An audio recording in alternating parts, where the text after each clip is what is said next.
Hi అండి, అందరికీ నమస్కారం. Welcome to my YouTube channel. ఇప్పుడే అందిన బ్రేకింగ్ న్యూస్ ఉంది.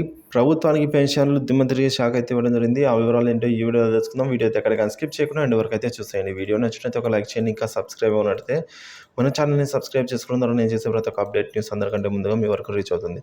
ఇక ఆలస్యం చేయకుండా వివరాలకైతే వెళ్ళిపోదాం. పెన్షనర్లను మోసం చేయడమే జగన్ లక్ష్యమని ఆంధ్ర పెన్షనర్స్ పార్టీ అధ్యక్షుడు సుబ్బరాయన్ గారైతే తెలిపారు. వృద్ధులైన పెన్షన్దారులను మోసం చేయడానికి ప్రయత్నిస్తున్న జగన్ ప్రభుత్వాన్ని తిప్పికొట్టాలని ఆంధ్ర పెన్షనర్స్ పార్టీ అధ్యక్షులు పాలంకి సుబ్బరాయన్ గారు పేర్కొన్నారు. నెల్లూరులో విలేకరుల సమావేశంలో మాట్లాడుతూ ఆయన క్వాంటమ్ ఆఫ్ పెన్షన్ రిస్టోర్ చేయడానికి అనుమతి ఇవ్వాలంటూ కేంద్ర ఎన్నికల సంఘానికి లెటర్ రాస్తామని జగన్ మమ్మల్ని నమ్మించే ప్రయత్నం చేయనున్నారు. ఎలాగూ వారు అనుమతి ఇవ్వరు.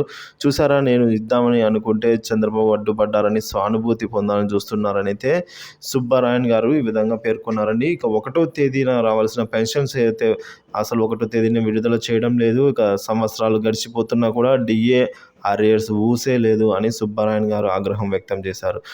ఈ విధంగా ఏదైతే ఉందో పెన్షనర్స్ పార్టీ అసోసియేషన్ అధ్యక్షుడు ఈ విధంగా ప్రెస్ మీట్ పెట్టి తెలియడం జరిగింది.